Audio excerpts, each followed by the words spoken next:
नमस्कार दोस्तों, आज हम बात करने जा रहे हैं एक ऐसे शख्स की जो किसी परिचय के मोहताज नहीं है। भारत के जाने माने अर्थशास्त्री। जब वो बोलते हैं तो पूरी दुनिया उनकी बात को सुनती है। बराक ओबामा, जिन्हें अपना गुरु मानते हैं। इतना ही नहीं, वो औसत कटकाथी के व्यक्ति होने के बावजूद भी भारत के मिडिल क्लास को उन्होंने एक रास्ता दिखाया, एक सपना दिखाया और उस सपने को जीने का रास्ता भी बताया। तो आज हम चलिए आपको उस शख्स से मिलवाते हैं जिनका नाम कुछ और नहीं बल्कि डॉक्टर मनमोहन सिंह है। जी हाँ दोस्तों, इनका निधन हाल ही में हुआ है। ये अब स्वर्गीय है और ये वीडियो इन्हीं के लिए एक ट्रिब्यूट है। डॉक्टर मनमोहन सिंह का जन्म 26 सितंबर 1932 को भारत के पंजाब प्रांत के गाह नामक गांव में हुआ था। आज यह गांव पाकिस्तान में बसा हुआ है। वहीं के लोकल गुरुद्वारे में इन्होंने पंजाबी और उर्दू भाषा का शिक्षा लिया। सन 1947 भारत का आज़ादी का समय था, लेकिन ये एक दुखद घड़ी थी। ये दौर था भारत और पाकिस्तान के विभाजन का। पार्टीशन में दंगे हुए और तमाम परिवार और कई परिवार इससे झुलसे। सिंह साहब का परिवार भी इससे नहीं बच पाया और इनके परिवार के सबसे बुजुर्ग व्यक्ति इनके दादाजी संत सिंह का देहांत हो गया, शहीद हो गए।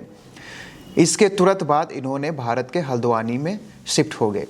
हल्द्वानी आने के बाद इनका परिवार वहाँ से अमृतसर शिफ्ट हो गया, जहाँ इन्होंने हिंदू कॉलेज से बीए और एमए किया इकोनॉमिक्स में। कैम्ब्रिज यूनिवर्सिटी से फिर से इकोनॉमिक्स में एमए किया और ऑक्सफोर्ड यूनिवर्सिटी से इकोनॉमिक्स में ही डॉक्टरेट की डिग्री हासिल की। भारत लौटने के बाद इन्होंने पंजाब यूनिवर्सिटी में ही एक लेक्चरर के रूप में नौकरी ज्वाइन कर ली। 1966 से 69 तक इन्होंने United Nations conference on trade and development में काम किया।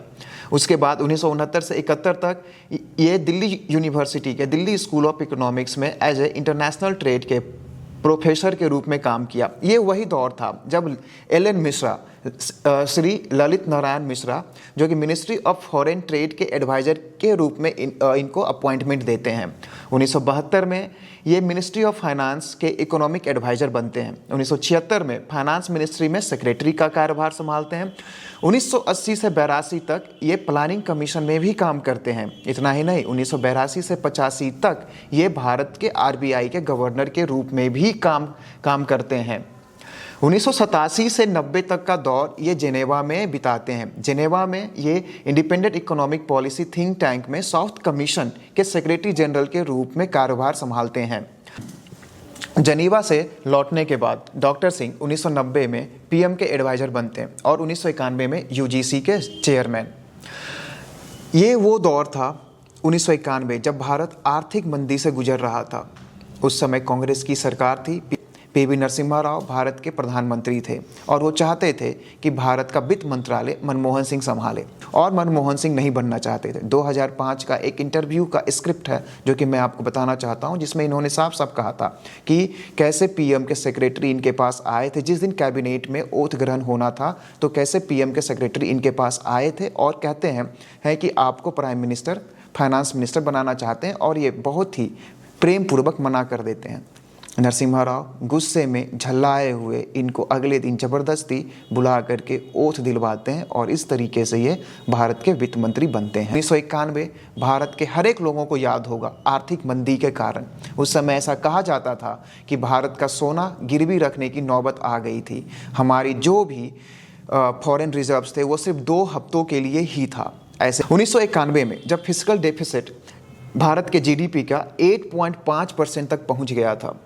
बैलेंस ऑफ पेमेंट डेफिसिट की बात करें तो वो भी लगभग 3.5% तक था। मतलब भारत की हालत बहुत ही ख़राब थी। उस समय इंडिया का फॉरेन रिजर्व मात्र $1 बिलियन था।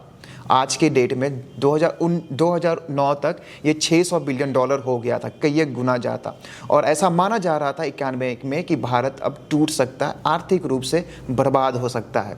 ऐसे दौर में मनमोहन सिंह ने भारत का मार्केट खोला, एफडीआई लाए, लाइसेंस राज ख़त्म किया, स्टेट कंट्रोल जितनी भी कंपनीज थी उसको कम किया, प्राइवेटाइजेशन को इम्प्रूव किया, लोगों को सरकारी नौकरी के बाद प्राइवेट नौकरी में भी जाने का रास्ता खोले।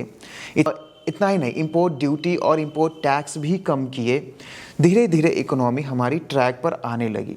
भारत की इकोनॉमी पहले सोशलिस्ट इकोनॉमी थी, जो कि अब कैपिटलिस्ट इकोनॉमी बनने की कगार पे आ गई।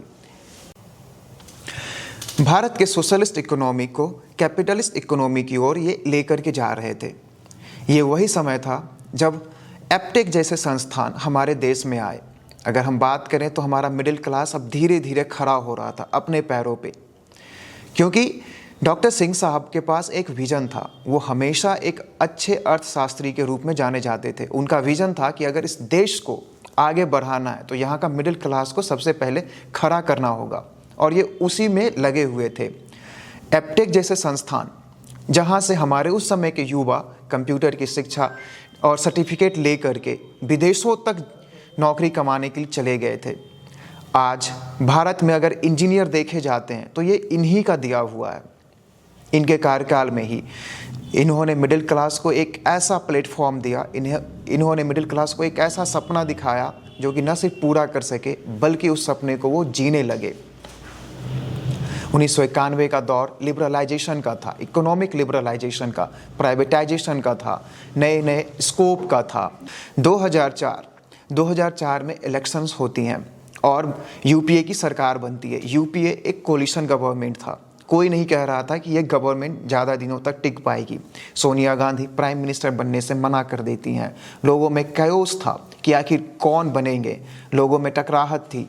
नेता आपस में लड़ रहे थे प्रधानमंत्री बनने के लिए। उस समय कांग्रेस और सोनिया गांधी ने एक नाम प्रपोज किया और वो नाम था डॉक्टर मनमोहन सिंह जी का। ये एक ऐसा नाम था जिसको किसी ने भी मना नहीं किया। सर्वसम्मति से ये नाम पास हो गया। 22 मई 2004 को डॉक्टर मनमोहन सिंह भारत के 13वें प्रधानमंत्री के रूप में शपथ ग्रहण करते हैं और ये अगले 10 वर्षों तक भारत के प्राइम मिनिस्टर के रूप में कार्यभार संभालते हैं। ये 10 वर्ष भारत के लिए बहुत ही स्वर्णिम युग था। इन्हीं वर्षों में डॉक्टर मनमोहन सिंह मनरेगा स्टार्ट करते हैं और हमारा जीडीपी का ग्रोथ ऑलमोस्ट 8 से 9% था। भारत दुनिया की सेकंड लार्जेस्ट ग्रोइंग और फास्टेस्ट ग्रोइंग मेजर इकोनॉमी बन चुका था। मनरेगा, गोल्डन क्वाड्रिलेटरल, फार्मर्स की कंडीशन, कर्ज माफ़ी, ये सब उनके कुछ महत्वपूर्ण कार्य थे। सिर्फ इतना ही नहीं, ये कुछ प्रो इंडस्ट्री पॉलिसीज़ भी लाए जिससे कि हम लोग इंडस्ट्रियलाइजेशन को ज़्यादा इम्पोर्टेंस दें। इंडस्ट्री आएगी तब रोजगार बढ़ेगा, तब हमारा मिडिल क्लास फिर से अपने पैरों पे खड़ा हो पाएगा। इनके कार्यकाल में इन्होंने 10 करोड़ जीरो बैलेंस पे अकाउंट खोले, जो आज के डेट में जनधन योजना के रूप में भी जाना जाता है, और ये उसमें इंक्लूड कर दिया गया था 10 करोड़ जीरो बैलेंस अकाउंट। आगे बढ़ते हैं तो इनका सबसे इम्पॉर्टेंट कार्यकाल था नेशनल रूरल हेल्थ मिशन। इसके बाद फिर राइट टू एजुकेशन, साथ के साथ ये अदर बैकवर्ड क्लासेस को ना एजुकेशन में 27% का आरक्षण भी दिए। काफ़ी हो हल्ला हुआ, बट आफ्टर ऑल लोगों ने इसे स्वीकार कर लिया। आधार कार्ड, जो कि एक बहुत ही बुनियादी रूप से सफल है। आज के डेट में आधार कितना ज़रूरी है ये आप सब लोग जानते हैं। Right to information act, RTI, right to fair compensation and transparency in land acquisition, cash benefits to widow and landless persons, right of children to free and compulsory education between the age of 6 to 14 years। ये बहुत ही महत्वपूर्ण था। मनमोहन सिंह चाहते थे कि भारत का हर बच्चा शिक्षित हो, और इसके लिए वो 6 से 14 वर्ष के बच्चों को फ्री एजुकेशन की पॉलिसी भी लेकर के आए थे। आज वो पॉलिसी कहाँ है पता नहीं। आज हमारे बच्चे पढ़ने से ज़्यादा मीम्स बनाने में समय व्यतीत करते हैं। मनमोहन सिंह का सपना था बच्चे पढ़ें और आगे बढ़ें, तभी हमारा देश आगे बढ़ेगा। आज बच्चे मीम्स बनाते हैं और पैसे कमाते हैं और इंस्टाग्राम रील्स पे नाचते फिरते हैं। ये फ़र्क है। इतिहास जब भी इस बात को याद करेगा तो वो इनके सक्सेसर्स के कार्यभार को भी ज़रूर याद करेगा। जब यूपीए फर्स्ट का जब इनका दौर था, तब ऐसा माना जाता है कि ये पाकिस्तान और चाइना के साथ मिलकर के कश्मीर का मुद्दा ऑलमोस्ट सोल्व कर चुके थे। कुछ ऐसे ट्रीटी पे साइन होने वाले थे जिससे कि भारत और पाकिस्तान के बीच में कश्मीर को लेकर हमेशा के लिए शांति स्थापित हो जाती। लेकिन 2007 में फिर समझौता एक्सप्रेस पे बॉम्बिंग होती है। 2008 में हमारे यहाँ मुंबई के ताजमहल होटल पे बॉम्बिंग होती है, टेररिस्ट अटैक होते हैं और फिर ये सारा कुछ ठंडे बस्ते में चला जाता है। ऐसा माना जाता था कि अगर डॉक्टर मनमोहन सिंह को एक और टर्म मिल जाता तो ये कश्मीर का मुद्दा सॉल्व कर देते। खैर वो तो हुआ नहीं। अब आगे देखते हैं आगे कितने सालों के बाद कश्मीर का मुद्दा सॉल्व होता है। खैर छोड़िए इन सब बातों को, इनकी इंटरनेशनल ट्रीटी पे बात करते हैं। भारत का जितने भी अपने पड़ोसी मुल्क के साथ, यूएस के साथ, यूरोपियन कंट्रीज़ के साथ अच्छे खासे संबंध बनाए गए। यूएस के साथ हमारी न्यूक्लियर डील होती है, चाइना के साथ 40 वर्षों तक जो हमारा नाथुला पास बंद पड़ा था वो खुल जाती है। ये एक बहुत बड़ी उपलब्धि थी भारत के लिए। इतना ही नहीं, इजराइल के साथ हमारे इन्वेस्टमेंट्स बढ़ते हैं, हमारे संबंध और ज़्यादा मजबूत होते हैं। मतलब देखा जाए तो हम लोग इकोनॉमी, फॉरेन पॉलिसी और इंटरनल प्लस एक्सटर्नल सिक्योरिटीज़, हम लोग सब पे चारों तरफ से हमारा ध्यान था, डॉक्टर मनमोहन सिंह का ध्यान था। और ये डॉक्टर मनमोहन सिंह चाहते थे कि भारत एक सुदृढ़ राष्ट्र बने। समय समय पर बात है, कुछ दिनों के बाद इन पे बहुत सारे आरोप भी लगे। बीजेपी वाले भी इन पे काफ़ी आरोप लगाए। कैग घोटाले सामने लेकर के आए, 2G स्पेक्ट्रम घोटाला, कॉमनवेल्थ घोटाला, कोलगेट घोटाला। लेकिन इन सब में एक एस्टिमेटेड अमाउंट बताया गया। चैलेंजिंग अमाउंट कभी नहीं था, डायरेक्ट फिक्स्ड अमाउंट कभी नहीं था, एक एस्टिमेटेड अमाउंट बताया गया और लोग इनको एक कमज़ोर प्रधानमंत्री के रूप में देखने लगे। कुछ लोग तो इनको, खास करके बीजेपी वाले, इनको मनमोहन सिंह बोलते थे, रेनकोट वाले प्राइम मिनिस्टर बोलते थे, पपेट प्राइम मिनिस्टर बोलते थे। इन सब के जवाब में मनमोहन सिंह सिर्फ इतना बोले थे कि history will be kinder to me. इतिहास इनको लेकर के बहुत ही दयालुता पूर्वक रहेगा। ऐसी बातें नहीं हैं कि मनमोहन सिंह काफ़ी कमज़ोर प्रधानमंत्री थे। वो एक कोलिशन गवर्नमेंट रन कर रहे थे, उसके मुखिया थे, उसके नायक थे। आप सोचिए कि घोटाला होने के बाद जब सिर्फ घोटाला का आरोप सामने आया, उन्होंने अपने मिनिस्टर का इस्तीफ़ा लिया, उनको मिनिस्ट्री से बाहर किया, उन पे जांच के आरोप लगे हैं तो उन पे जांच कमेटी बिठाई और कोलिशन गवर्नमेंट को सक्सेसफुली वो रन किए। आज 303 नंबर वाली 303 मेंबर सांसद होने के बाद भी, आरोप लगने के बाद, जनता कायोस होने के बाद भी, जनता का रोड पे होने के बाद भी ये लोग ना तो इस्तीफा लेते हैं, ना ही जांच कमेटी बिठाते हैं। और डॉक्टर मनमोहन सिंह जी पे जितने भी करप्शन के आरोप लगे थे वो सब खारिज हो जाते हैं। लोग उन्हें मनमोहन कहते हैं, फिर भी वो 117 प्रेस कॉन्फ्रेंस करते हैं। ये अजब विडंबना है हमारे देश की। जो व्यक्ति हमारे देश का भला चाहता था, हमने उसे सत्ता से उखाड़ फेंका, हमने उसे मनमोहन बोला, न जाने कितने बार कैरेक्टर असैसिनेशन किया।